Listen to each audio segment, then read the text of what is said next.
Yes,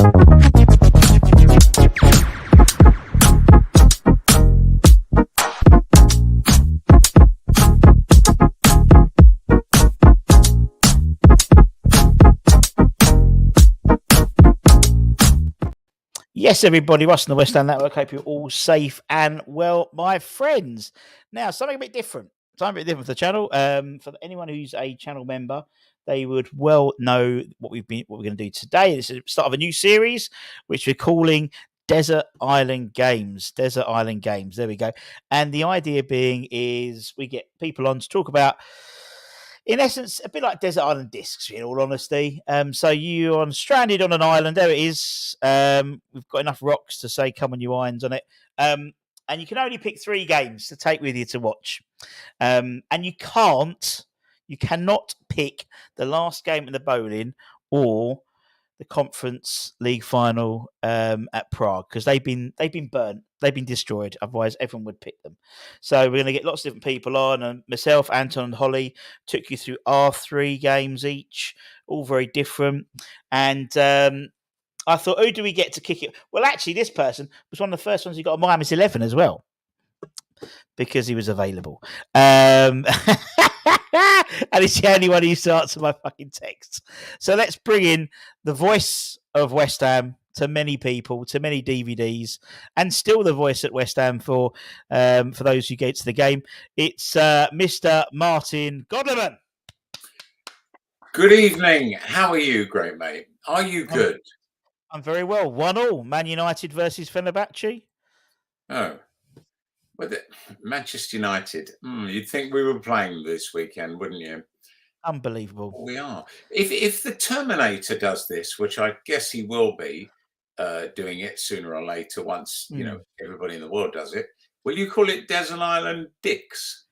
Desert Island Dicks. Well, I think it should be, shouldn't it? I think we should. And then, unless we do something that isn't that good. And it's or it's after 9 o'clock anyway, so that's okay. Or Desert Island Razors, Desert Island Dogs, when we get Mad Dog on. It's just written for itself. And actually, Fenerbahce, Yusuf En-Nesyri scored. West Ham proverbial linked player. There we go. Jose Mourinho. Just the players that do amazing things, and you only notice what they did when they've left. That's a typical kind of... I saw a piece of genius. I was just reminding myself of one of these lovely games that we're going to be talking about. And I saw the most brilliant piece of a first touch from Ben Rama. Of course, you never see it at the key points, but there is this one in as you'll see later on when I talk about it, he just kills it like bang. And not just kills it, but keeps it in the path as he's running. Yeah. But you don't necessarily see it. And also, particularly, when you're watching the game, you're pitch side, so you don't usually see things on the other side, do you? No, you don't. And if I don't, I'm often, Russ, who scored? Who scored it? Just give me the number. Now we're at numbers rather than names, just in case there's any similar people. The thing is, also, the last thing you want to do is call a West Ham player for scoring a goal when he's playing against you. And most of the teams we play seem to have an ex-West Ham player in them these days. But there you go. It does see it at the moment, mate. It does seem so. And it's obviously Man United at the weekend. We'll see. What's the doubt? What's the doubt? You didn't see them against Brentford. No, I didn't see them again. You should have. I don't watch. To be honest, I don't watch practically any other football apart from West Ham. In all honesty, it's like when people go, not even in preparation. You think we're playing X next weekend, so let's have a look at them and let's see. I mean, one imagines that the current management have got their eyes on the club before we play them rather than after. Yeah, a bit late afterwards, isn't it? Yeah, exactly. You know, that player's really good. He scored a couple of goals. What, like the ones he scored against us? Yeah. Why weren't you looking the week before? You know what I mean. I know what you mean. We need to. So I said. I think you might be announcing a slightly different side Obviously, there will be because there'll be no Mohamed Kudus for sure. But I think there might be a slightly different side than maybe we start with the Tottenham game. I think. Couple of. I think. I reckon it's a bit of a not sort of last chance saloon at all. But I think there's going to be a step change. I think it's going to be something needs to happen. Manchester United. Yeah, I just think something needs to happen. There needs to be some sort of. Fulkrug needs to make some incredible recovery from this injury that's keeping him in the Andy Carroll suite for the last 2 months. And he needs to fly back from Germany as well. That might help. He's not going to play well if he's over there. No, I don't think so. Well, I mean, look at Andy Carroll now.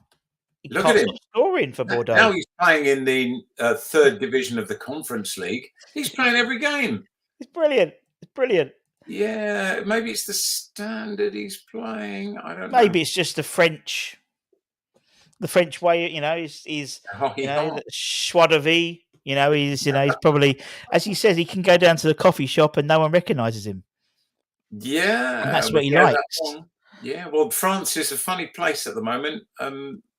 Lots of funny things going on there, so I think it's perfect for Andy Carroll. Did he take his house with him from wherever it was, with black and white house? No, because I think he can take half of it, can't he? Because he's going to be divorced, so he can take half of it. But yeah, did I miss that? Did I miss that? Oh shit! I used to sit next to him and his obviously because he was never actually out on the pitch. I used to sit next to him and his kid, who's now probably 16. Yeah, but who he'd bring along, and I mean, I don't know if this was the beginning of some arrangement or something, but he would bring the kid to every game, and he'd sort of bounce. He obviously wasn't playing then. Clearly, he wouldn't be subbed up, ready to go on, carrying his kid on his lap. He wasn't, but he'd feed his kids little sweets and little things like that, bounce him on his lap and all that. And he came to the games. I mean, we knew he probably would never play again, well, not for West Ham, although he did. Anyway, why are we talking about Andy Carroll? Well, because we always do, Martin. We always digress. Andy Carroll always. Have we ever had our little lunch and we haven't digressed and spoken about something? We never get onto the actual thing we're here for, but that's the fun of it, isn't it? That's why these thousands and thousands of people just tune in, Russ. I can see the numbers going up. One of these, it's going up by the hundreds. By the hundreds. Fantastic. Oh dear. Well, yeah. Well, at least we'll have. Where's the desert island tree? Shouldn't it be in the middle somewhere to sort of brand the program? Well, yeah, I could do, I suppose. You know, I'm a multitasker, so I might just because at the moment, if I put it up, it looks like you're stuck in the tree, which doesn't really help. I like that. I like being behind the tree because I can leap out. Exactly. I mean, we'll have to wait and see what happens on Sunday. It's an early kickoff, though, isn't it? It's the early. No, it's not early. It's Sunday. Only just. But it's don't like those early kickoffs. Do you want to just talk a little bit about maybe a couple of minutes about it? What do we think actually? How important is this game? We are going to win it. I don't have any doubt at all. Short of some ridiculous luck for Man United, because they never get any luck, do they? So maybe they're due some. He's banned. He's been sent off about 300 times, hasn't he? Oh, he's not. He's playing now. When does the ban kick in? He's been banned twice. How is he playing? Who's that? Hernandez, Bruno. Hasn't he been twice? Yeah, but he's probably. But it's in the Europa League, isn't it? So you don't get. What? Yeah, he was sent off twice in the Europa League. I thought one of them was in the Premier League, or was it not? Why are we even? Sorry, my fault. Let's not talk about that. See, this is Martin's problem. He always digresses, and then we end up. And we go, that's 3 hours of our lives gone. But yeah, no, we're not getting that one back, peeps. But yeah, no, the idea of, Sunday. I think we need something, don't we? Because then, obviously, without Kudus, it's obviously a massive. We go above them if we beat them. You know that, don't you? We do go above them, which is mental to think that. And then we've got, how they've been playing it, isn't?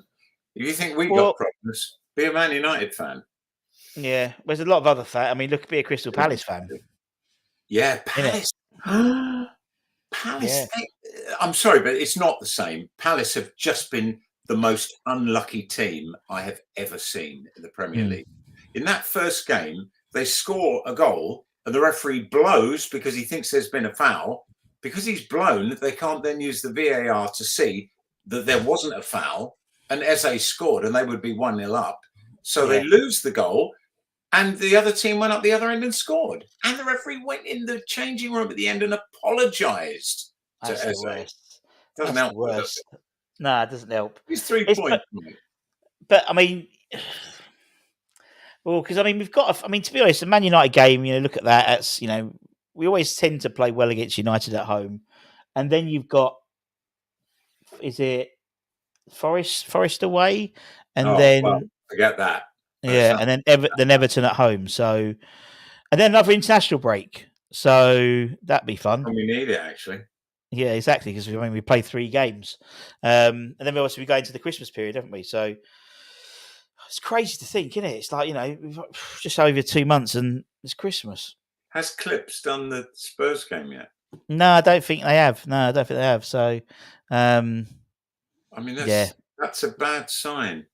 Because when Clips is late with the submission, that means he can't even raise the humour to be funny about us getting absolutely mauled. Poor Clips. There we go. You see, that's beautiful. the man, and you see, I created "Come On You Irons" with like peppers. I like it. I'm just moving across. There we go. It's better. Oh, lovely. You see, that's taken on itself as this sort of new thing now, hasn't it? I mean, I remember it was "Come On You Irons," and then now it's very much the war cry before they kick off now, Martin, isn't it? Now it is, and people are in a moment in a game or so will be going, it was fine till you started doing that. Don't do that anymore. It's because you're doing that. That's why we're losing. I always remember once, and I always talked about this on These at Mother Brown. This was years ago, and we played. This was pre-Martin, and we played the song, and I played the song in a different order, and we lost. And he goes, "Oh yeah, the DJ ginked us, not jinxed us, ginked us." So I was like, "Well, if you're gonna, you can't be ginking people, can you? I'll be ginking people, not in today's woke society. Christ, that's what will happen. I'm just trying to nudge us to the half an hour. I'm seeing if we can get to the half an hour spot without having mentioned any of the 3 games. I'm going to. No, let's get some comments in the chat. What we got? Don't forget to give the thumbs up. Indeed, they've all gone to sleep. Frog in the Wells has still watched the 1980 FA Cup final. And the Champions League Cup winners final gets out. And it was a cracker, even though we lost. Sunday's the SAC Cup final. Oh, do you remember? Was it the Everton game with 2 years ago? And it was whoever lost got Sean Dyche. And it was like Lampard. And then obviously Everton lost. And Sean Dyche was then the Everton manager. And if we'd lost, we'd have probably got Sean Dyche as our manager instead of Moyes. I think there was one season where we actually got 3 managers to sack, where we'd beaten them, and that following week they then got sacked. Right. I think it was that season. Well, you see, if Man United had done us the service of good evening, Peter. If Man United had done us the service of losing to Brentford at the weekend, then he'd have been sacked, and we'd have a new manager, which of course won his first. You don't want that bounce, do you? Can I just make a little prediction here? And you've got to notice it at 21-23.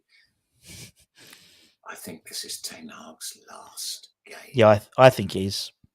And it can only be his last game if they lose. Yeah. I mean, if they lose, if they were to be absolutely caned by us, he'd be sacked before the final whistle. Sacked at half time. Harry Maguire's in the dugout second half. Being sacked in game. Would that be the first manager ever who was sacked? No, there's got to be some crazy Italian, you can imagine it. Roy Hodgson, when we lost to Iceland, he came on and he had to read this statement that had obviously been typed out before the game. And you think, what, you knew we were going to lose? Or maybe they had a statement that if we'd won really well, and they just just read it. And clearly, if you can go on YouTube and see it, I'm sure it's on YouTube, he clearly has never read it before. So he's prepared to read a statement aloud that he's never seen. It's a bit like you with the team sheet. It's me. Yes.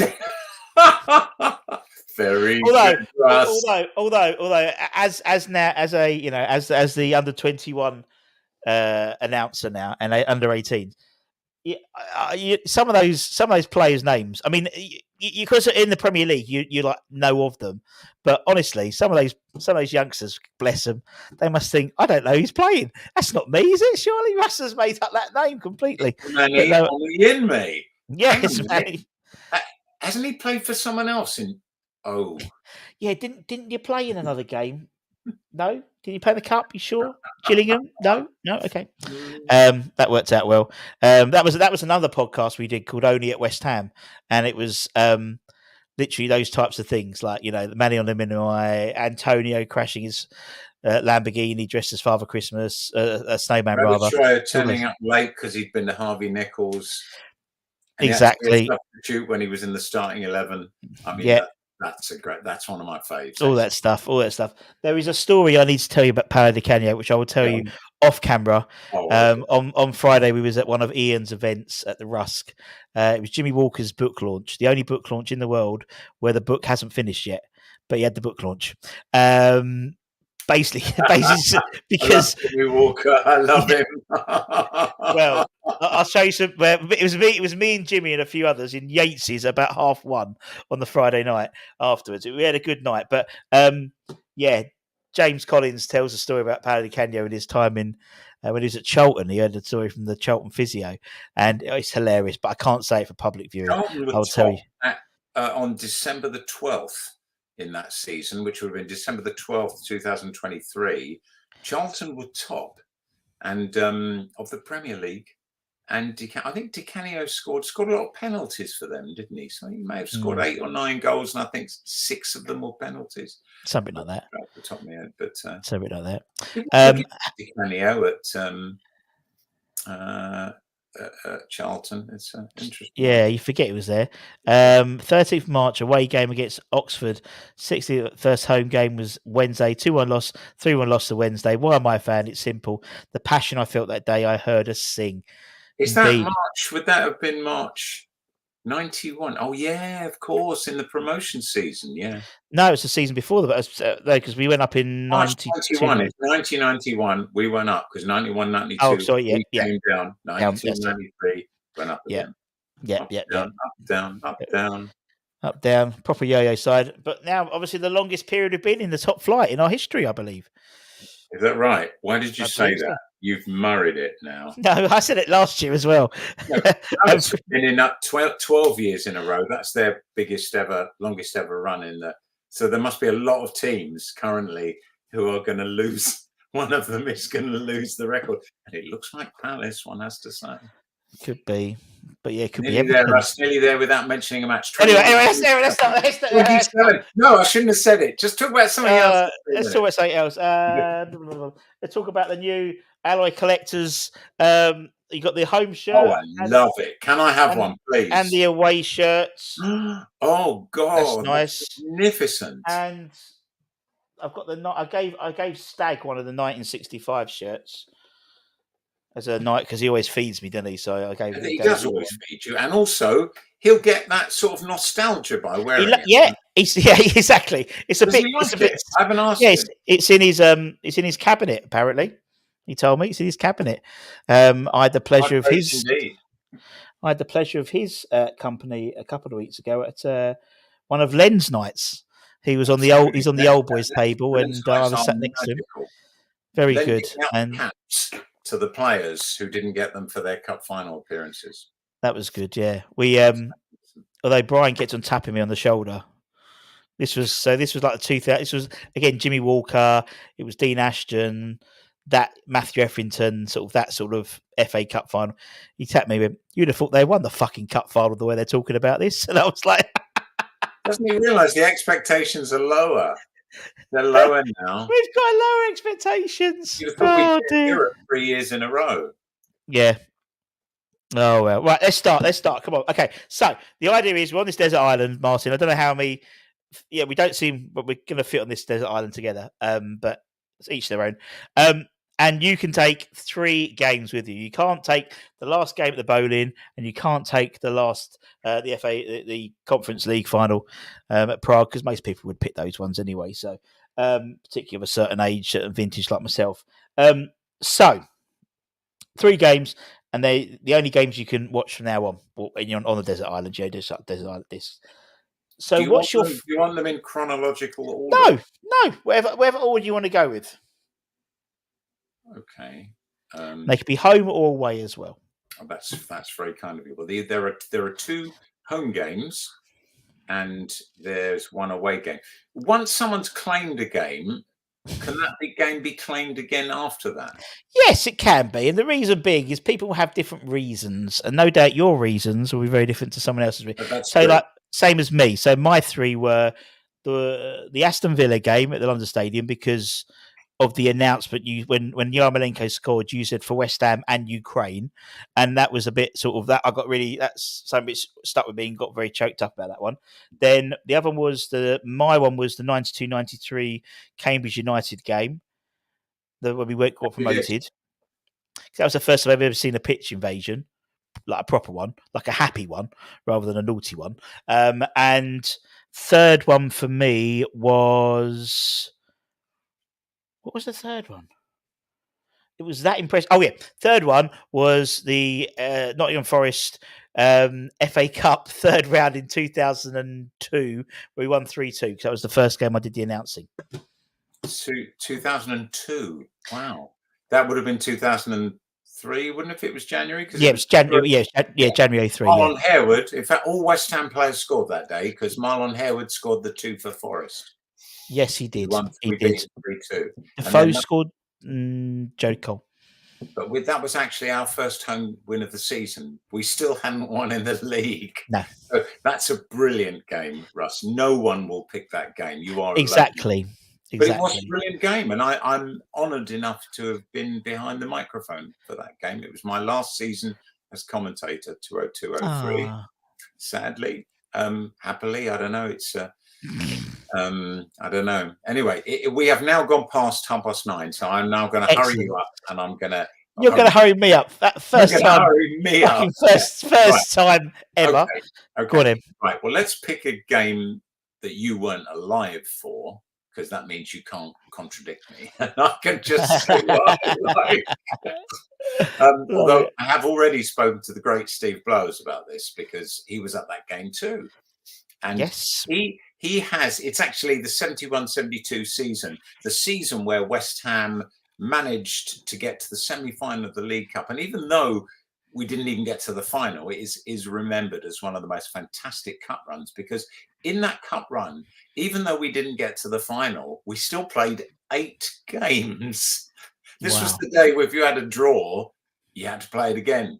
After extra time, still a draw, got to play it again. And that season was the last Jeff Hurst's last season at West Ham.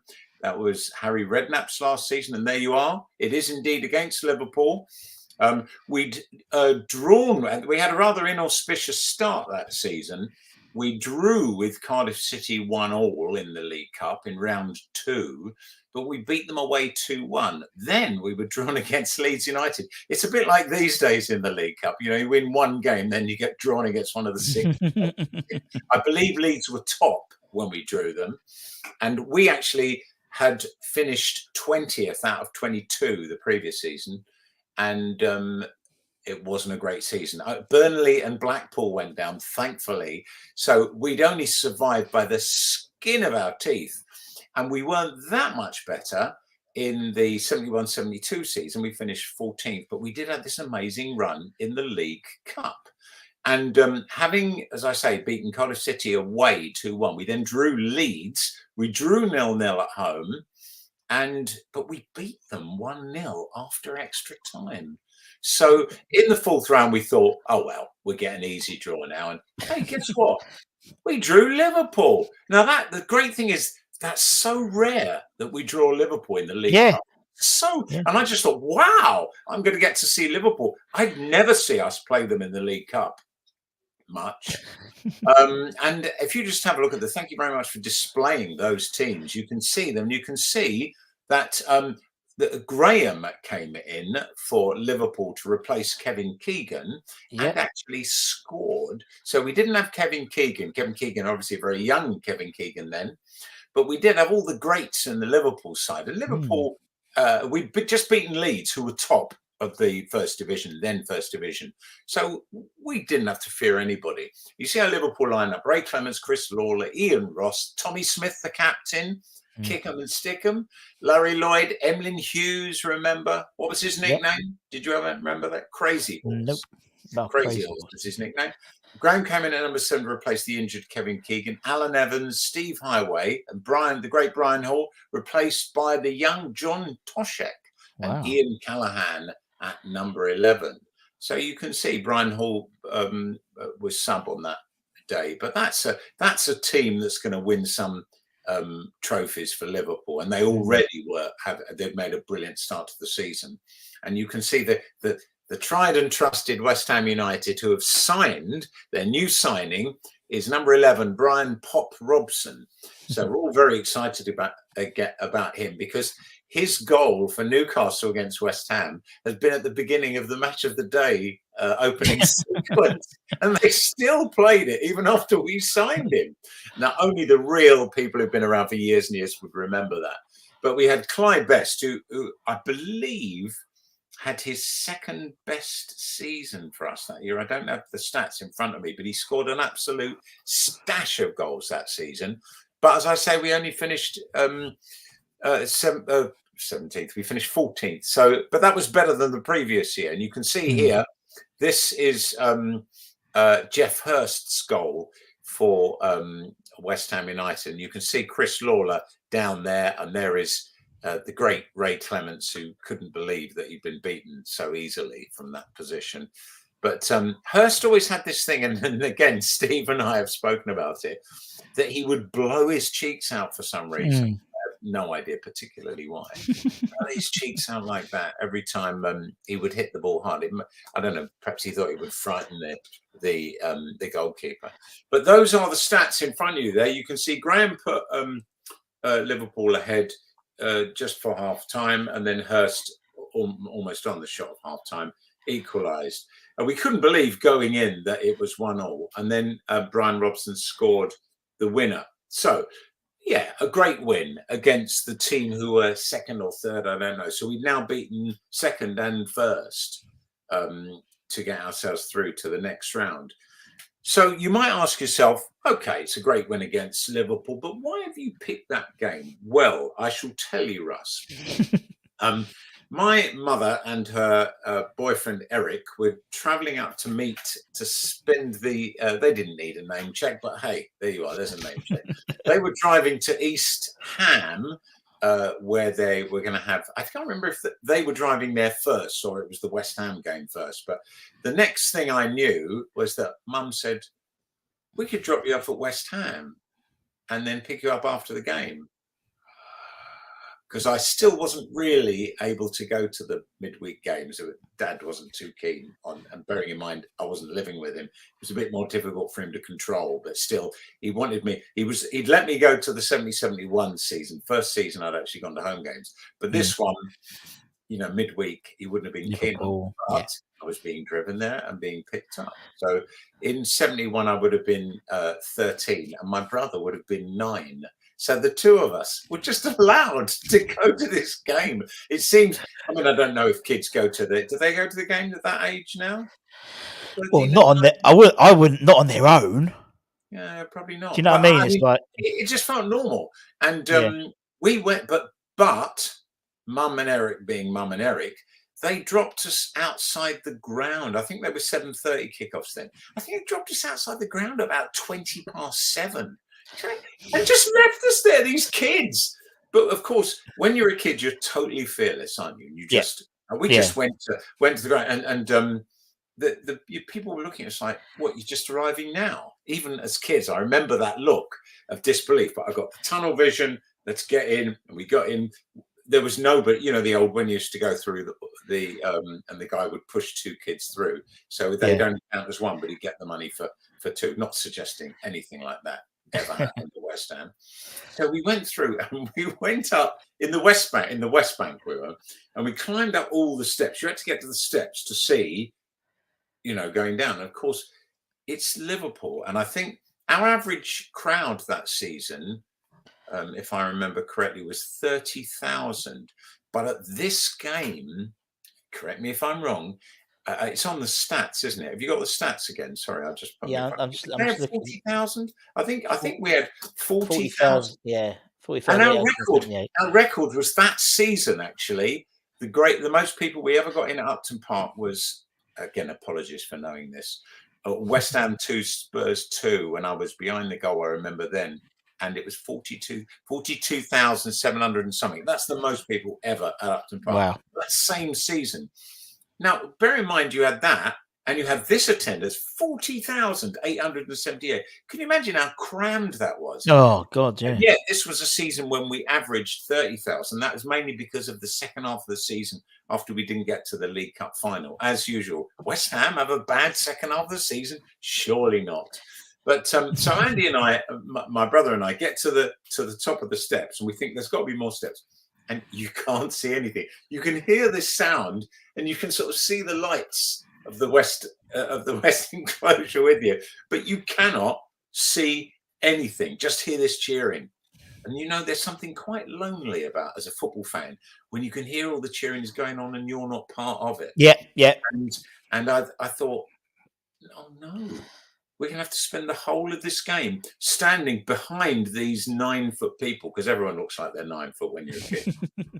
And then something happened that I've told you this before, but something happened that people tell you about it and you think, nah, that never happened.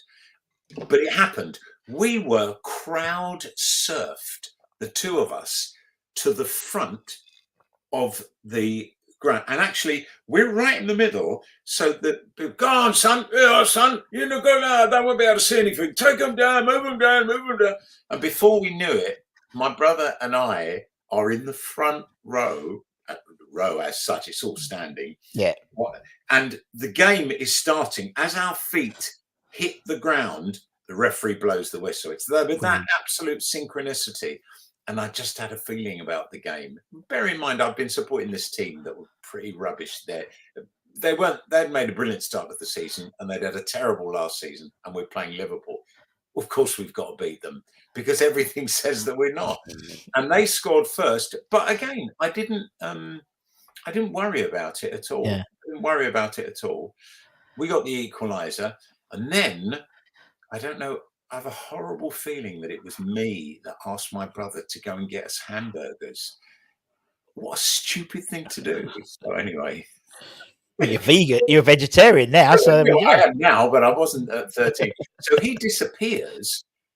I know he did it, as I'll tell you in a moment. So there's, and after about 5 minutes, I think, I'm going to get in such trouble. I've sent my brother, who is 9, to go and get even in those days, I thought, shouldn't have done that.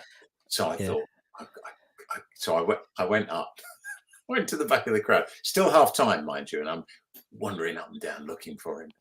And I'm getting a bit scared now. I know the hell stopped a policeman. You remember you used to have policemen in the ground.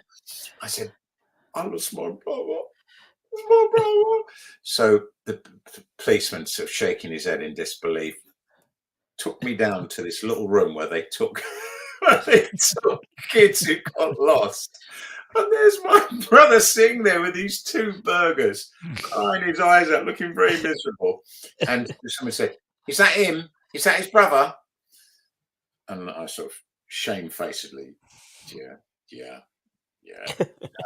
So we grabbed the by now cold burgers, and we got up. We went back up to the ground, to the middle bit. And the policeman followed us. And again, you wouldn't believe it, but the policeman created a gap in the crowd so he could get back down to the front. He didn't even know that that's where we'd been, but that's what you did then. You cared about kids. So we were at the front eating our cold burgers. I'm not even thinking about if my brother tells my mum I'm in such deep shit. But anyway, so we get into the game, and Andy soon forgets about the misery of all this. I'm going to have to ring him and apologise now I've remembered this. It's a terrible thing. Anyway, incredibly, Brian Robson, who was slowly becoming a real hero, in the next round, he scores a hat-trick against Sheffield United. We won 5-0. But he scored, and I think you have a picture there somewhere, I don't know, a winner with 6 minutes to go. Classic West Ham. And it was the final whistle. And we'd beaten Liverpool. There he is, 84th minute. And what I think is weird about that is if Hurst was substituted by Bobby Howe in the 46th minute, that must be Robson congratulating Hurst on his goal. That cannot be goal because they were on the same pitch at the same time. Hurst wasn't on the pitch, but in a rather nice way, you can see in the background number 7. I can't remember Graham's first name. I should have done my research, but there he is, having scored the opener, and he's already he's the one walking away as Hurst. But Robson scored. It was an absolute corker, and the way these things happen when you're a kid, everything clicks. We drove home, and Eric and Mum. I mean, can you imagine meeting someone outside the ground pretty much straight after the game? Not a chance. But we walked, and we said we'd walk down where we were going to meet them, and they were just waiting there in the car with a crowd of 40,000. How? But I know it happened. We got in the car, and incredibly, Eric, with some expert driving, got us back home in time to see it on Sports Night. So we watched the game again. And my brother, bless him, didn't say anything about the burgers. I owned up. I did own up the next day because I thought one day he's going to cash that in. He's going to carry that over for years. So I thought, let's apologise quickly before you get in trouble. And most people will say it was the Stoke semi-finals against him. But as you can see, that was I think, I'm not certain, but I'm pretty sure that was my first midweek game. And under the lights, nobody lies when they tell you Upton Park under the lights. And, you know, if there was any doubt from then on that I was going to go to every single home game I could ever get to, no matter what happened, that was the game that kicked it off for me. Love it, and that's what I mean. It's like that's what I'm saying with this sort of series. There's going to be personal stories like that, and they're personal. So as I said, you know, a 4th round League Cup game in the early 70s, and brilliant. Love it, brilliant mate. Basement and brilliant people in the crowd. If you were one of those people, obviously you must be getting on a bit now watching this. That lit crowd surfed me over. There we are, frogging a well. It's one of my old mates. You can tell we were on the terrace together. If somebody, a lot of people did that for us, and please accept my apologies for saying it was a nicer time to be following football as a fan in those days. I might be being a bit fanciful there, but it was a special time. I think it was, and it's one of those things where I think when you look back at happier times, maybe when supporting West Ham, it does tend to be around that sort of early going into teenager years. It seems that's the same with most people. Same with music. No matter what season they were following West Ham, it's the special season for them. Yeah, you're absolutely right. And I've heard so many people say, who can forget the 2010-11 season with Avram Grant at the helm? I think you can. I've already forgotten it. What are you talking about? Don't you remember that game when? And he'll mention a player I don't even remember when he got crossed in the corner, and you think, no, I don't remember it. Well, I think it's the same. I think Nigel Khan's the same. Same as you. That's sort of encyclopedic. And then there's a couple of years where it's like the wilder years, so the wilderness years, where it's like probably 08 to like maybe until Big Sam. That sort of that period, it was sort of like a lot of manager chopping around. You get Gianluca Zola, you got Gianfranco Zola, Gianluca Nani coming in. That sort of period, if like when we had a lot of loan signings as well, Marco Borello and Wow, there's a people like that. Antonio Nocerino, I liked him. He was a good player. Jimmy Jimenez, he had Louis Jimenez as well, and people like that. And yeah, there was that sort of that period, wasn't there, where it was a lot of transition. And then you sort of go to the Sam years, and then obviously then into the Bilic years and Pellegrini. But Sam did give us some great moments. I mean, that moment with who was the Swansea right back who pretended he'd got kicked or something? Flores. Is it Flores? With ridiculous hair out here. Yeah, Chico Flores. And Allardyce just openly laughs at him and points at him. That I would say that's got to be in my top 5 greatest moments in football ever. I always remember the when we played Burnley at Turf Moor and Sam was in charge, and I remember it clear as day. I was there, and obviously they hate Sam with a passion. Bolton and Blackburn, Burnley, any of the 3 of them, and played for 2 of their biggest rivals. And I remember that because obviously Burnley's always play where you have to walk across the pitch to get to the dugout. They never. I always find that a bit weird when they have to walk across the pitch. It's a bit like school, like a school pitch, isn't it? And so they walked across the pitch, and then like the team had walked, and like I think Dyche, it would have been the manager probably for Burnley at the time, and Sam was about 20, 25 paces back on his own, just literally lauding the boos. Everyone's booing him, he's waving, giving it a thumbs up. I think we beat them 3-0. It was very. And I was at Burnley. I was at that game too. I think it was 3-1. But you're absolutely right. He loved it, and there's something slightly psychopathic about celebrating being booed. Although I think West Ham have produced a lot of players and managers who could take it. This is a lovely one from Kim. They put a photo of Big Sam in the ladies' toilets at Turf Moor. Wouldn't surprise me. But why? Let's not answer the question, because it's the why that's the problem. Oh well, they're a funny bunch up there, and they're a funny bunch. But that was the thing. That's sort of like I loved all that, and I loved having a pantomime villain, because that's half. I mean, as I said, we say it so often. Football to me is a bit boring. You don't get those personalities. Every club used to have 1 or 2 that everyone used to hate.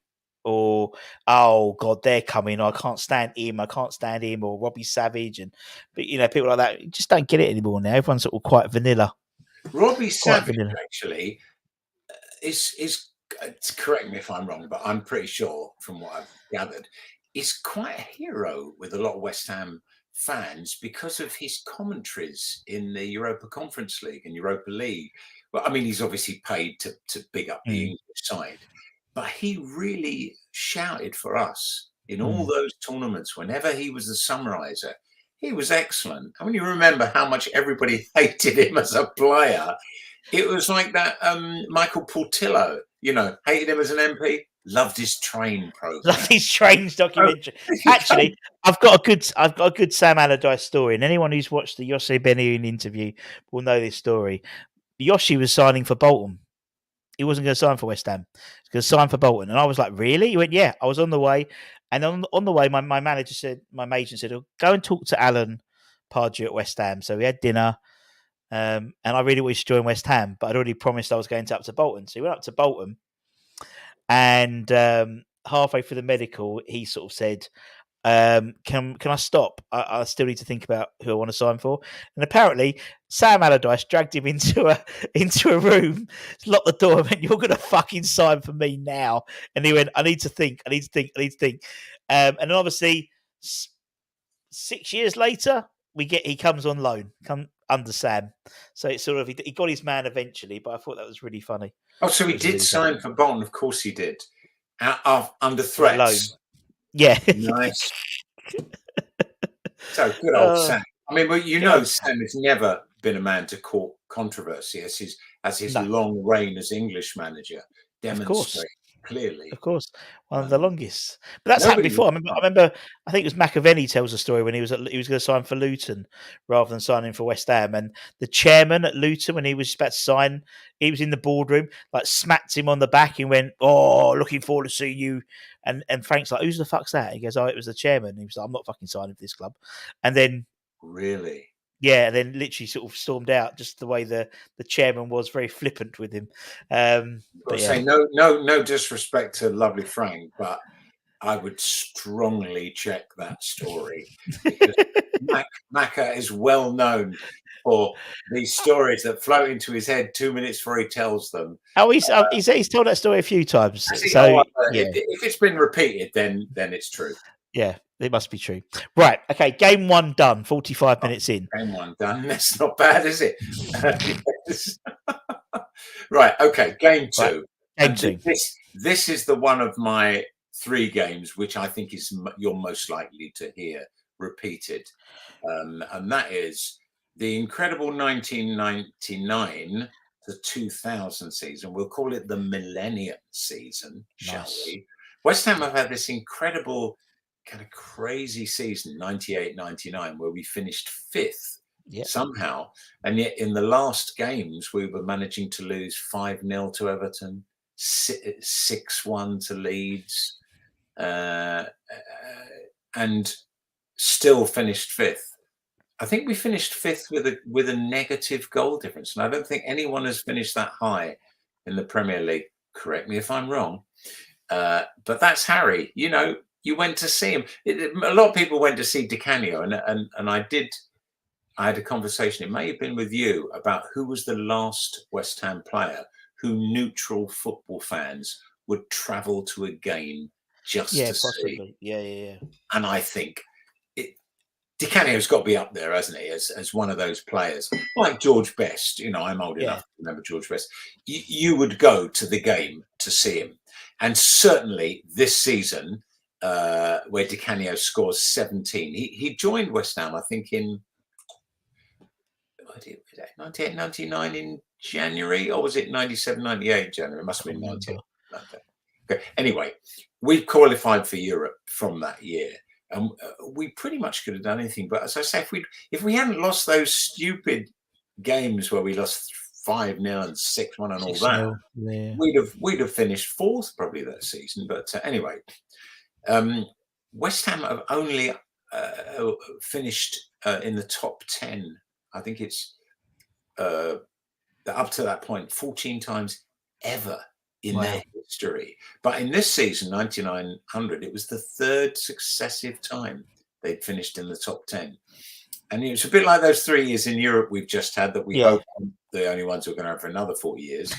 But you start thinking, my team's special. And also you start getting these really irritating 18-year-olds who are lauding it like, oh, West Ham fan, we're brilliant. You think, mate, you haven't supported this team for 35 years waiting for a trophy, or 40 years. Yeah. You have no idea. You're walking around like we deserve to be in Europe. Anyway, we were in Europe this season, incredibly. We won the Intertoto Cup. Yeah. It's just a made-up name, but don't get too excited about it. We got through the first round of what would have been the Europa. Was it called the Europa Cup then? And we beat a team from Croatia, and then we lost to Steaua Bucharest, and we played them on a paddy field out there, and we played them in the second leg at home. And if you can get the highlights of that game, it's the most one-sided 0-0 game featuring a West Ham side you will ever see. Apart from the Chelsea game when Sam took us down to Stamford Bridge and Mourinho accused us of playing 19th century football. That was another one-sided game, but that was the one where we were on the receiving end. Anyway, the game I'm picking, of course, is West Ham 5, Bradford 4. And again, I had the great pleasure of being the commentator on that game. And actually, even more, there he is. That's Lampard, and I've spilt a little bit of ink off my pen. Off your quill. Off my quill. Some of you may wonder when you look at that, hang on a minute, I don't remember Shaka Hislop being in goal for West Ham. Well, he was for about 4 minutes Yeah. until Dean Saunders, I should say, number 26 for them, in the 5th minute, broke his ankle. Nice. Thanks for that. And yeah, so we had a substitute goalkeeper, and these are the ones normally when you have a substitute goalkeeper and you think, blimey, he's young. Oh well, like he said, he'll be nervous all day that the goalie doesn't get injured. Anyway, yeah.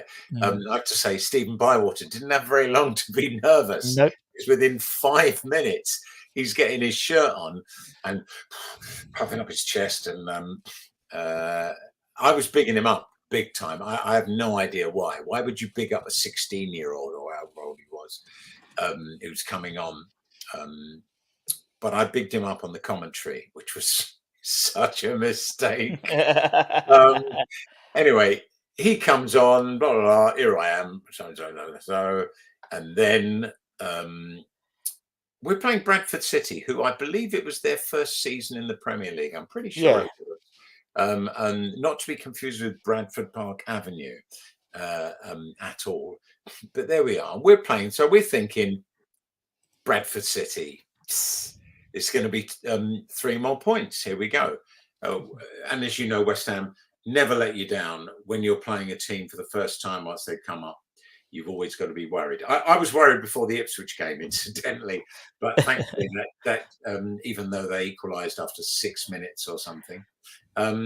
So we're playing Bradford City, and I'm thinking, yep, this is definitely a 3-pointer. So Dean Windass scores for Bradford, and you think, well, that wasn't in the script.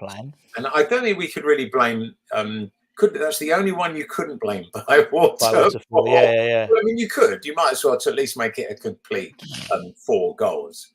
So they went ahead, and that was, oh dear. Then Trevor Sinclair, the great Trevor Sinclair, who I remember somebody writing recently that Sinclair is the only player in that side, and he was including Di Canio in this, bizarrely, who he thinks would still cut it in the Premier League these days. I agree. But there you are. And we've done Trevor. We had a lovely program on him, and he came on, and that was smashing. And we like Trev. So Trevor equalised, and you thought, here we go. We're now back in the game. And John Moncur scored the goal for 2 reasons why it's memorable. One is because it's the falling over goal. As he goes to hit the ball with his left foot, he slips, and yet somehow in the slip he gets right under the ball. So instead of hitting it along the ground where strikers are always, and even midfield players, always told to hit the ball on the ground because it's the hardest place for the goalkeeper to get down to. And of course, if you go to hit it in the air, you're going to do the clips one and end up hitting the astronaut.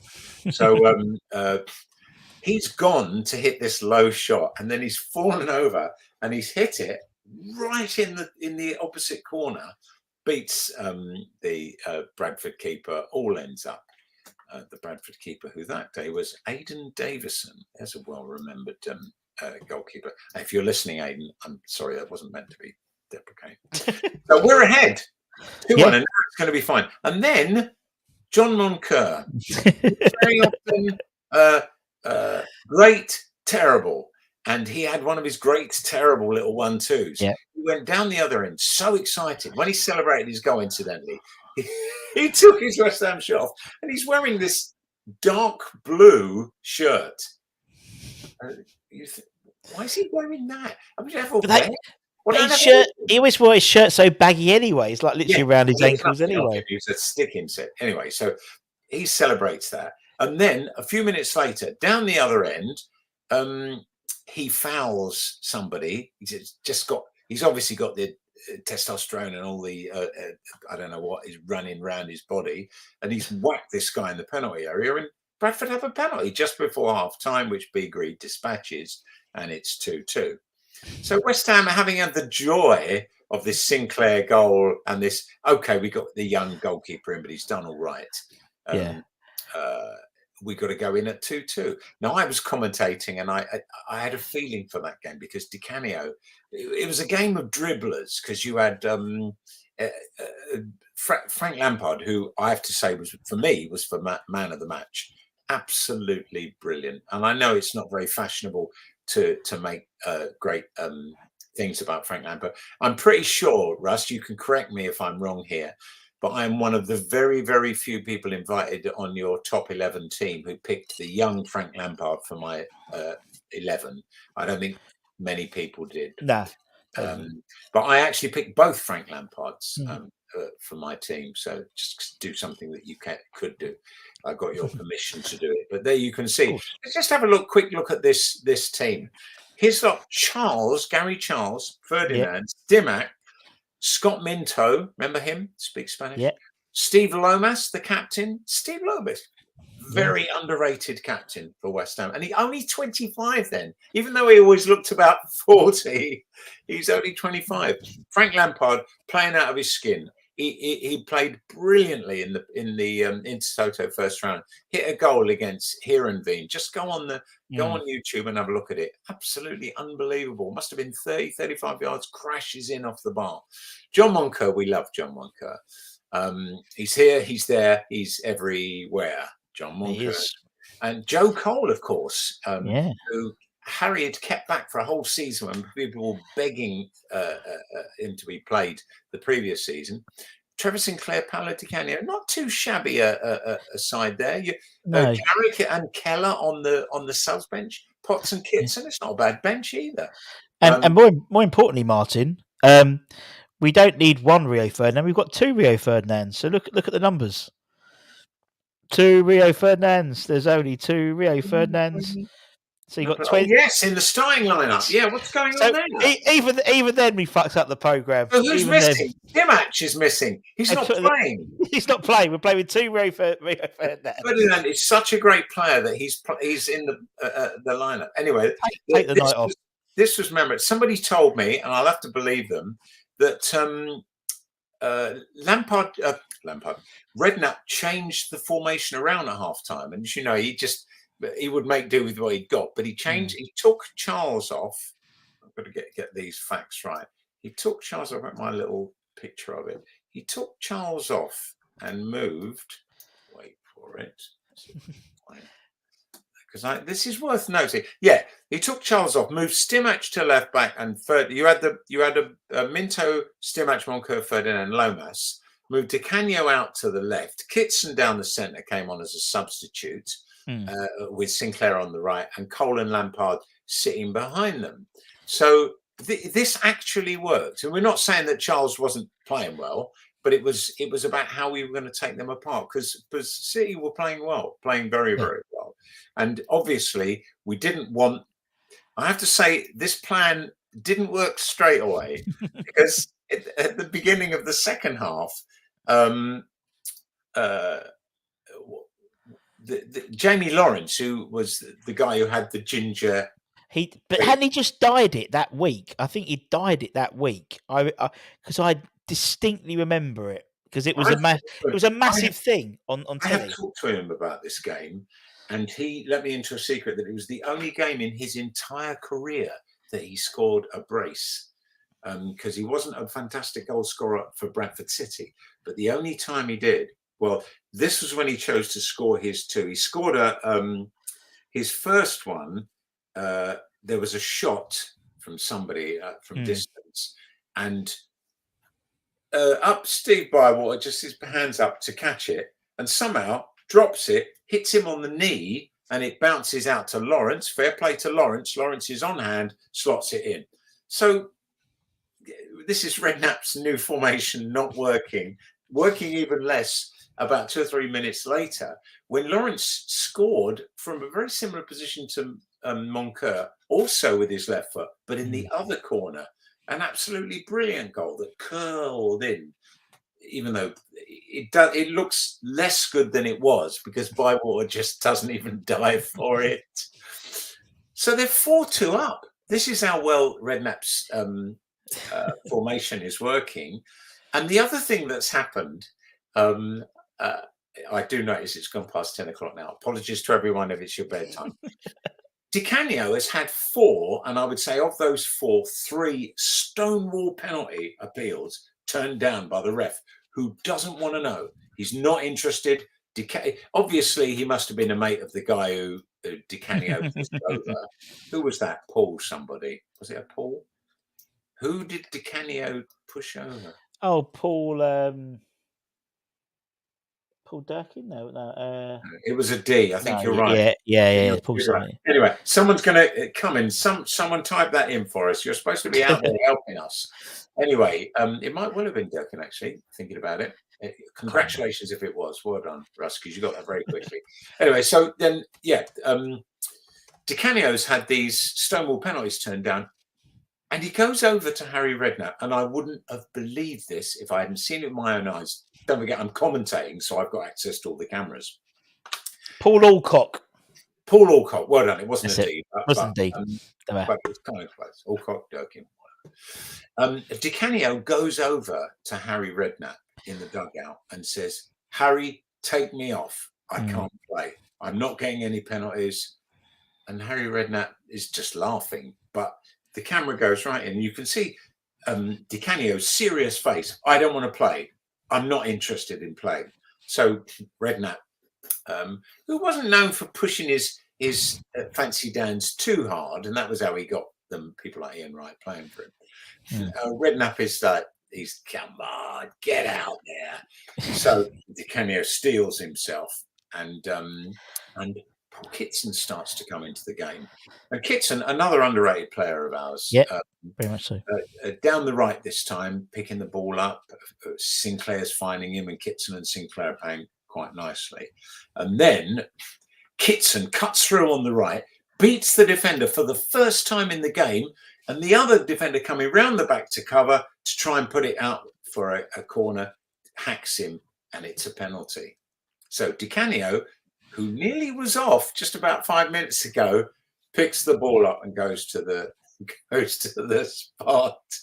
Chased by Frank Lampard, who's behind him. Oi. And I mean, there it is. Thank you. Beautiful picture.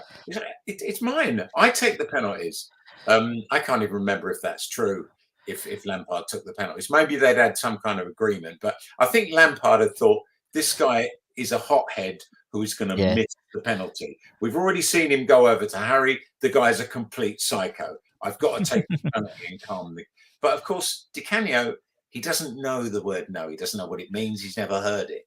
So he's just like, and he said something to Frank Lampard. And I did ask Frank Lampard later, what did he say to you? But he wouldn't tell me. And Lampard just gave him the ball. So it must have been something pretty powerful. I don't know what. I know what you were doing at the weekend, and I'm telling everyone if you don't give them the ball.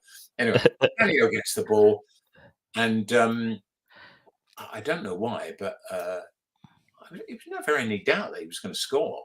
But I think Lampard was bottling it really bad. He was outside that. Oh God, if he's good, but he couldn't lose, could he? Because if Canio misses, then Lampard looks told you so. Yeah. No, but no doubt, Di Canio absolutely buries it. And then Joe Cole, who's on, and in one of his very first games, and this was his first home goal, I think his first away goal. His first goal was away at Birmingham. Yeah. In the cup, not sure. I think so, yeah. And Cole's there, and Cole, again, another dribbler. We had all these dribblers playing that day. Cole goes wide on the right. I think there's a rebound. Kitson hits it, it comes out, and Cole, from a really quite slight angle, slams it in. What a great goal. Your first goal gets West Ham back into the game. It's now 4-4. And in a kind of a poetic way, although not intended, just before the end, Di Canio does one of his dribbles, but this time he isn't upended. He hits the ball into the area, and the ricochet comes out, and Frank Lampard whacks it in the corner beautifully. Absolutely precision. He passes it in, and we win 5-4. And I didn't need too much pushing to be saying, as the teams were coming off on commentary, there can't be many goalkeepers who've made their debut for a top flight team, conceded 4 goals and ended up on the winning side. And Bywater was the only player on the whole pitch of either team who looked really miserable. And I thought, yeah. And now tell me, Russ, if you know your stats, how long was it before Bywater played again for West Ham? Oh, wouldn't know. I'm thinking the next game wouldn't be. I don't know. It would have been probably no, because he played at the end of that year, didn't he? He didn't play again. I think he didn't play again. Again, I'm ready to be corrected. But it was something. It was over a year before he played again for West Ham. I think 2000. That was 99, 2000. I think it was the 2001, 2002 season he played again. No, I think I'm the pretty, next time. why do I think he played against Arsenal? Why I think we'll have to check that. But I think Redknapp never played him again. I think it was Glenn Roeder who played him. And I think that was because James had broken his leg and Xhaka was injured. He might have replaced Xhaka again. I don't know. Dude, let us know. I've got feet. Yeah, I think he played. I think he played a couple more games that season. Then he didn't play again until. You might have had to play if. Then I don't know. I think he played a few games that season, and then he didn't play again until I think it was Bradford again. I want to say Bradford away. I'll check. I'll check later on, but I'm pretty. But you're right. Then after that, he didn't play for another 3 or 4 years. If I'm right, he had a little run of games under Redknapp, and then I think he didn't play again until 2004. And then obviously famously came on for the last couple of minutes in the in the playoff final, didn't he? Famously, when Jimmy did his ankle in and came on. Got his medal. Got his winner's medal. Perhaps that was one of those fate being kind to you after not being kind to you to start with. I mean, you could argue. There was no doubt that Bradford City would not have scored 4 goals. No, he hadn't been in goal. Certainly 2, but directly he was directly culpable for. But that same season, what the weirdest thing of all is. 2-3 weeks later, Di Canio scores that volley against Wimbledon. Just 2 or 3 weeks after that game in March. Mental. That ball from Sinclair, which is every bit as brilliant as the volley from Di Canio. But yes, I'm not picking that game. I'm picking this. But I remember talking to Ian Foy about that because he was practicing the whole week before doing that, getting some youth academy guy to ping the balls like Sinclair was. He had it in his mind. He wanted to score a goal like that. So like 2 or 3 hours after training one day, he was doing that and Ian was in goal. And I think the camera never picks up on it, but apparently when he scored that goal against Wimbledon, he then runs down the touchline and points at Ian. Because that's for you. Yeah. That's for you. Oh, that's a great story. And apparently Jimmy Bullard was in the tunnel watching that goal as well because he was on the youth team books at West Ham. Thinking about when he would play for Wigan. Exactly, yeah. And tell everyone off. Yes. I remember when West Ham signed Jimmy Bullard, and I remember I'd interviewed Harry Redknapp. He said, we've got this kid from Grays, wasn't it? They signed him from Grays. What's this kid from Grays? He's going to be a really special player. When Harry says that, you worry for him. He got it right with Frank Lampard, one has to say, but it's going to be special. Then you had Gavin Holligan as well. These are all around the same time, but less said, better. Although, what did you tell us about Gavin Holligan? An amazing stat about him. Gavin Holligan. I was watching Hannah Waddington's Christmas special on Netflix or Apple TV or something like that. And Gavin is one of the backing singers. And I texted him afterwards. I went, did I just see you? He went, good spot. Yeah, you did. That's an absolute. That is an A-grade spot, Russ. You should have been sent lots of money and freebies for that. You deserved it. But there you are. Good spot. Good spot. So just warning West Ham fans, Russ will find you. Whatever you do in your next career, he'll find you. Yoshi Benayoun took me 3 years. But it was worth it for the Bolton story. If only for that. Yes, I confess, Russ, I promised you I would watch that because that does sound like an absolute spanking. It's very good. It's very good. Right, well, finally, those of you who are still awake, this program is supposed to be over in an hour, so I've already overshot by 20 minutes, and I apologise for that. That's very unlike Martin. But it's not like me at all. I don't know what's wrong with me tonight. So yeah, that was, I think, I haven't really told you, apart from the fact that it was a crazy game, why it's one of my favourite games, because there are two things that happen in that, and I will be quick. Yeah, we finished 9th that season, so we still had a good season. Like the 3 top 10 finishes. Redknapp's just got it right, but the reason why that is one of my favourite ever games, commentating on, was that years later, and I mean years, just before COVID, Sky were showing greatest Premier games ever, Premier League games, blah, blah, blah. And they played it and they used my commentary.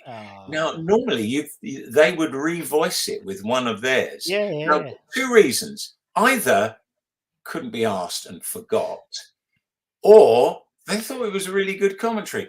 Which of those 2 do you think, Russ? Couldn't be asked, forgot. You don't forget, do you? If you're Sky Sports? No. Well, yeah. I mean, being also, so long ago, you got to think. I mean, it was 20 years ago, for example.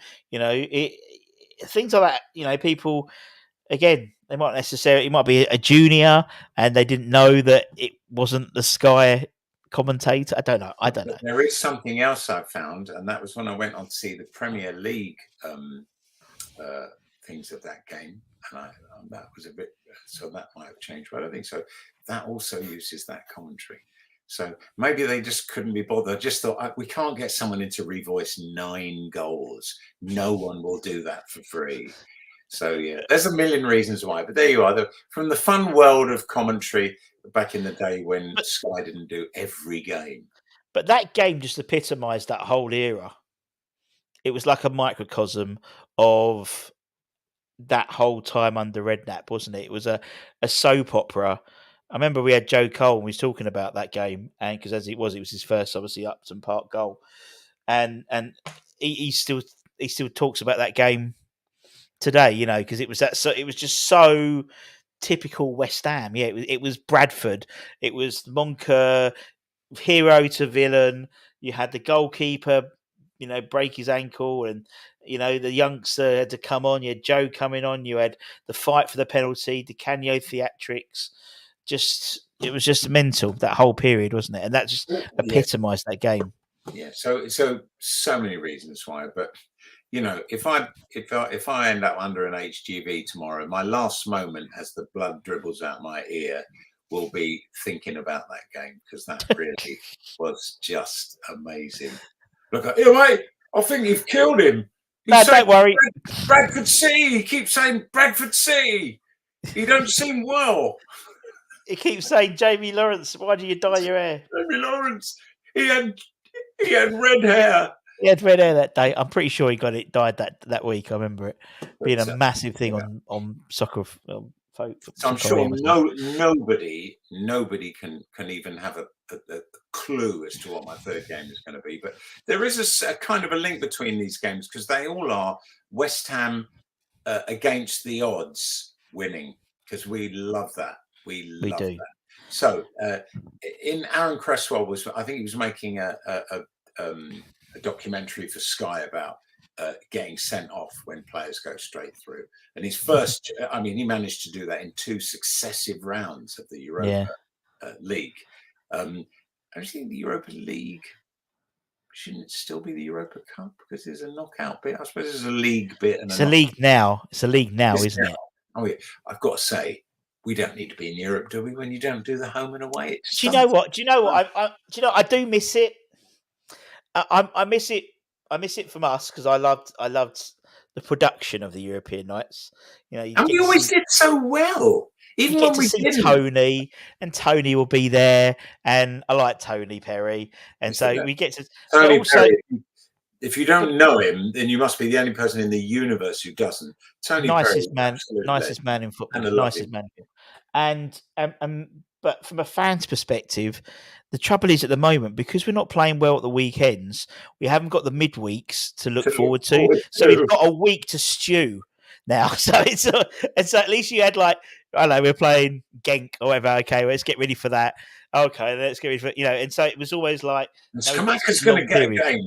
Skamaka will be playing, and Ben Rama might start. Exactly, and Fornals started. Well, but yeah, the game I'm picking is the first look we got at Paquetá when he was wearing a Lyon shirt.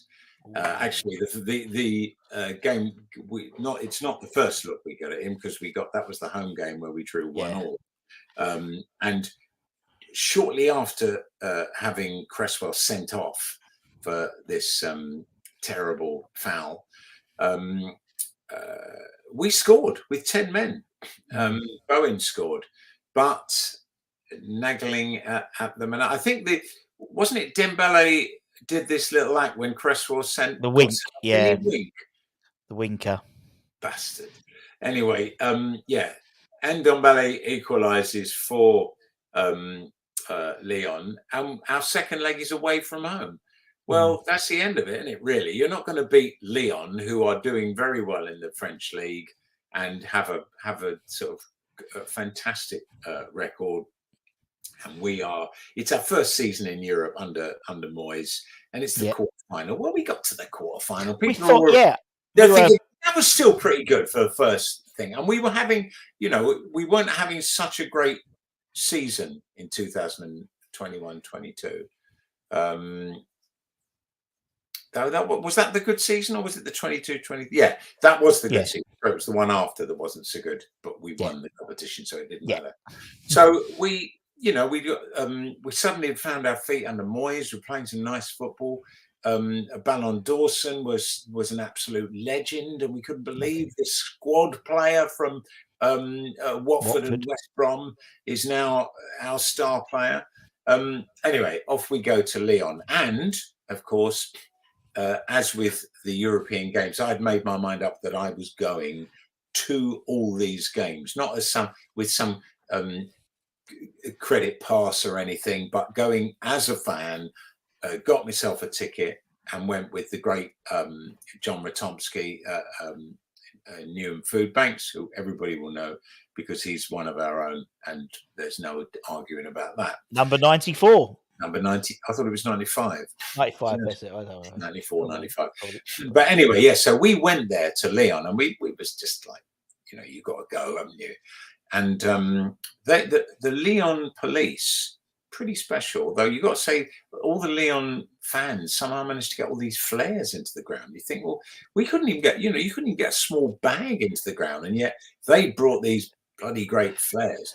They had a huge, great net behind the goal. So you thought, that's the home fans, and we were pinned in this corner of the ground, right high up. So we're looking down, and anyway, Lyon came out 100 miles an hour. They were just going to blow us away. And in, I think, the first 10 minutes, Ariel's been all ends up by this shot that he doesn't even get down to in time. And it comes back off the inside of the post. And you think, this is the beginning. Here it goes. And then in the 20th minute, for those who like these things, they break. And the names desert me, but a little quick interplay, and someone's hit a shot in that, even from my angle, I can see is going right in the corner. And Areola somehow gets down one-handed, scoops it out for a corner. I still say to this day, his greatest save for West Ham. And, we were going to be blown away. You just got that feeling.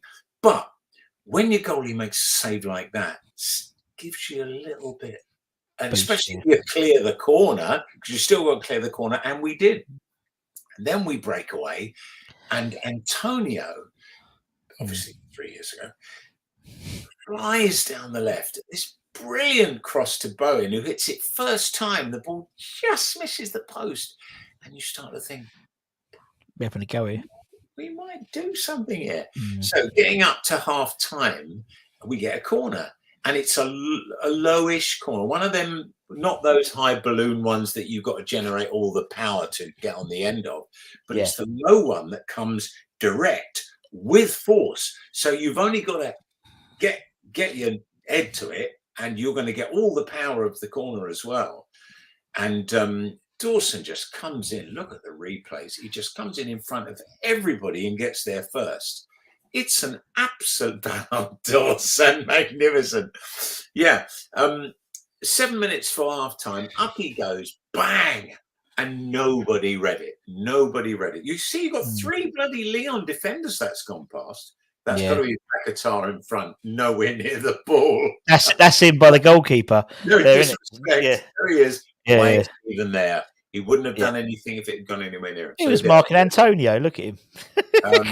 Now, rather bizarrely, that's saying Leon 0 West Ham. I think this was at half time, and the half time analysis. So that you've got the actual half time score. Yeah, and they famously put Ballon Dawson on the BT. And Sport. Well done, great work, great mate. To show that the channel was so in tune with the West Ham fans, because we got to see these people regularly and would sit down with them. We had Joe Cole and and Cole, weren't it? With the remake of Twins, the movie, Danny DeVito. Only needed George Cole, and it would have been a hat trick, wouldn't it? But I don't think he was around it by then. But even before half time, the thing that finished it for Leon was this loose ball that comes out to Rice, who slots the ball in. I've watched the replay many times, and I still have a slight feeling that the defender coming in scooped it over his goalkeeper's diving hand. I don't know, but we're not going to be cruel to Declan Rice, because it was one of his great moments. And here they are, the 2 goal scorers that took us into half time at 2-0 up. Well, in the stadium, I nearly sent you the footage of me and John just completely losing the plot, but I thought I've got a bad enough reputation as it is. I don't want to completely finish it, but we are really celebrating. And then Leon, obviously, at the beginning of the second half, they've had a right pasting from the manager. They throw everything to the front, and we on the break. And Bowen, even when you see him get the ball, you think, still got plenty to do here. Bang, right in the corner. We went bananas.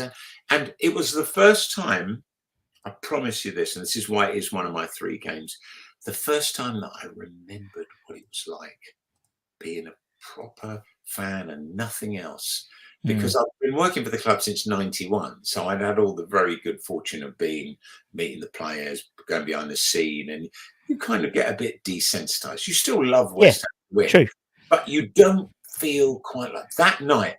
Fan. I didn't even, if you'd said to me, if you'd talked to me about working for West Ham, I wouldn't have understood what you meant. So it was absolutely being in with the fans, screaming, shouting, and everyone was hugging everyone and jumping up and down, and right from that 3rd goal to the end. Even though these days you'd probably worry that West Ham might concede 3, and we had to build a reputation for when the 3-0 happens. So beautifully we put the music, the white dog face.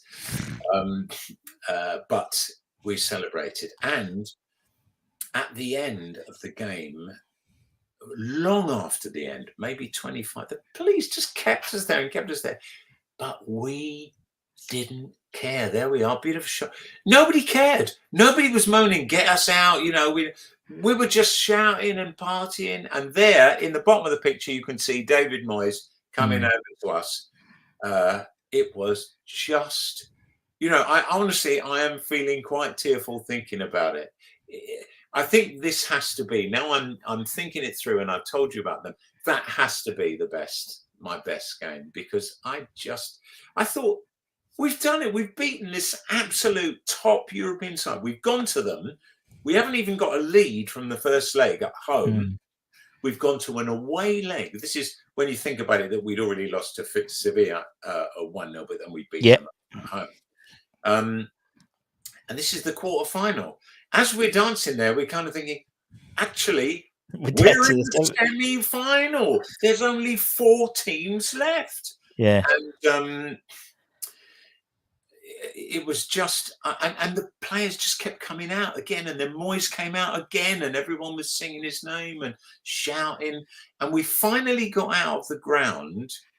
No word of a lie, as anyone who was there with me will tell you, at 25 past 1. So, Wow. in effect, I went to a game and left the ground the next day. That's never going to happen again. No. Never. But the celebration was great. Some Leon fans were still waiting for West Ham, but there was no trouble. The police had sort of cordoned them off. Still, working that late. Leon fans are apparently, their ultras are absolutely Nutters. legendary. But the joy, and John and I had, even when they gave us a lift into town, where we'd organised our hotel, we still had a 35-minute walk home, like 1 o'clock in the bloody morning. But who cares? Didn't care. The other thing was, we couldn't get a flight back from Lyon. So the following morning, we were going to have to get a train. I remember, yeah. 7 o'clock to get to Marseille at 7 in the morning. So we were going to have to get up in about 4 hours.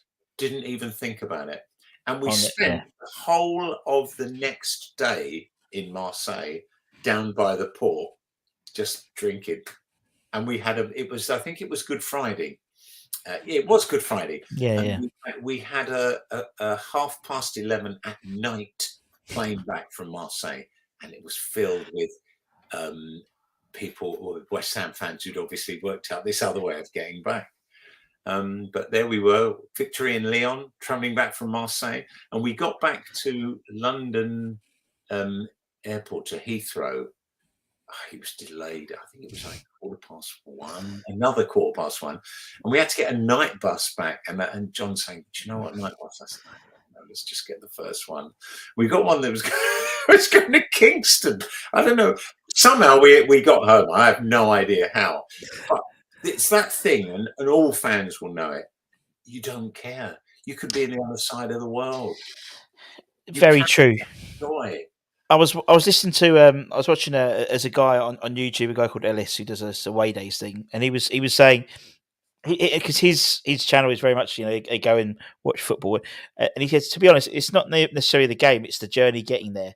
That's and that's, as I said, the game was incredible, but you'll always remember the day in Marseille, getting on the night bus. Getting to the game. It's the journey to the game is almost as important as the game itself, because that's the memory you'll have, and you and John will have. Please tell me we're going to be in Europe again soon. Please tell me. Yeah. Well, who knows, man? Well, if he wants his third year, he has to get into Europe the first 2 years, isn't it?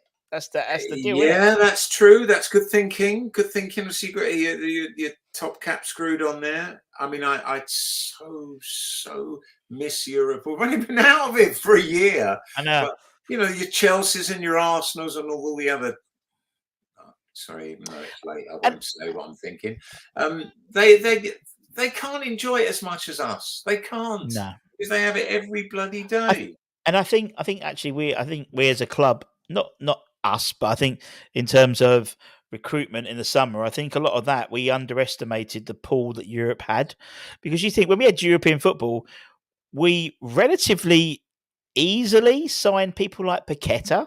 Yeah.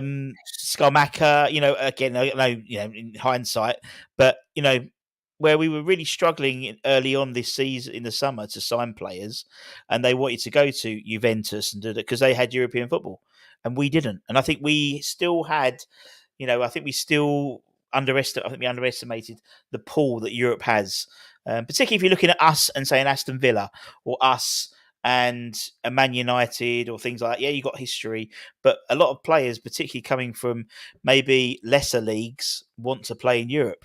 And they want to be in the shop window because they're in the shop window for their career, yeah.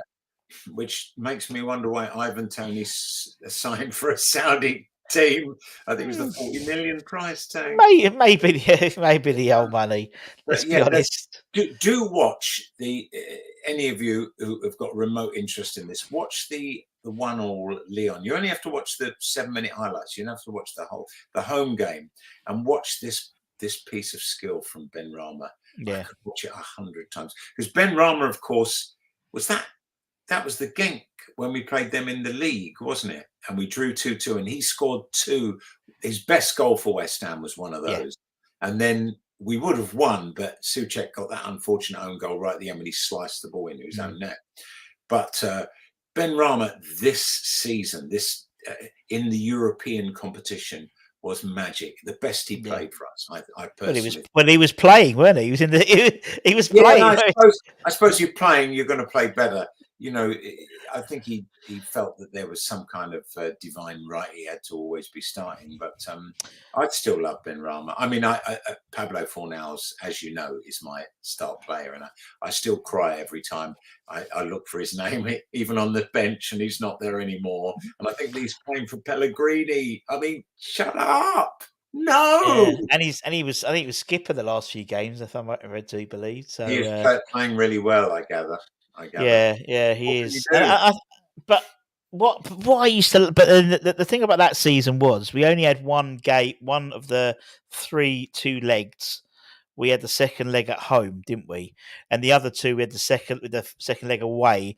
And the difference in the atmosphere from Sevilla to maybe even the Frankfurt game at home, when it was so different, when it was only half time, wasn't it? Really, after the trouble with the Frankfurt, because that was our first leg. Trouble with the Frankfurt game was that we concede after 45 seconds, then we fight our way back, get into it, 1-1 at half time, come out for the second half, we concede after 45 seconds again, and then even in the last minute, Bowen hits the underside of the bar. Yeah, that the replay when all the rain comes off. Yeah. In injury time, which meant we would have taken a draw to Eintracht. But and then, of course, Kreza. But you didn't care. You went back to Seville anyway, regardless of in the final or not. I did, because I had a final ticket. And we went to see 80,000 Glaswegians in Seville. That would have twice filled the ground. And clearly, they weren't all going to see the game. No. Yeah, that's a mad fan base. That is. I think Glasgow gave all their policemen a weekend off. Yeah, because there wasn't anyone there. There's nothing to do. Just kick back. The whole of Glasgow was in Seville. Mr. Godleman, it's been a pleasure. We've got your 3 games. You can sit there and watch them to your heart's content as under the palm tree eating coconuts. Thank you. It's wonderful. Let me just say, it is an absolutely great. Do you see how I've managed to get that KEF 104 speaker slyly under just inside I'm going to have a little bit of music out there as well. But yes, I shall play those, and I think I shall probably play. I hope that I would ask you if we could have lots of crowd shots from the Lyon game, and maybe run it about half an hour to an hour after the game, so we can see all the players come out. I'm sure you can get the full BT highlights afterwards, and the halftime analysis. That's as well. Very kind of you. From the Cole brothers. Yes. Oh, the joy! It was a great moment, and I bet the Cole brothers felt like they were fans again after that. It was just you didn't know where to put yourself. Great moment, and thank you so much, Russ, for allowing me the joy. Absolute pleasure, and some nice comments in the chat as well, which is great. As I said, if you like what we do, don't forget to give it a like, comment, share, all that good stuff. We'll get plenty more people doing this as well, and myself and Martin will have an early day on Sunday, early one on Sunday, isn't it? Yeah, it's an early one. I got quite used to these 3:00 Saturday kickoffs. Yes, I know what it just sounds wrong, doesn't it? But there we are, back on the Sunday, and back on Sundays. I fancy us guys this weekend. I fancy, and Ten Hag will be the front page or the back page of every sports paper on Monday. I predict. I think.